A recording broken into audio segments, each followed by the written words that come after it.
এই ট্রাইব্যুনাল যেন স্থায়ী থাকে, এটা যেন এই কয়েকটা অপরাধ বিচার করে যেন শেষ না হয়। রাজনৈতিক ঋতু পরিবর্তন হলে এটার কার্যক্রম যাতে অব্যাহত থাকে।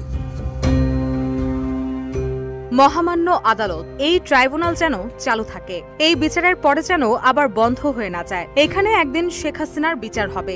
রাগ, অভিমান কিংবা মশকরার ছলে যে কারণেই হোক 2013 সালে ট্রাইব্যুনালে বিচার কাজ চলাকালে আত্মপক্ষ সমর্থন করে এমন মন্তব্য করেছিলেন বিএনপির প্রভাবশালী নেতা সালাউদ্দিন কাদের চৌধুরী।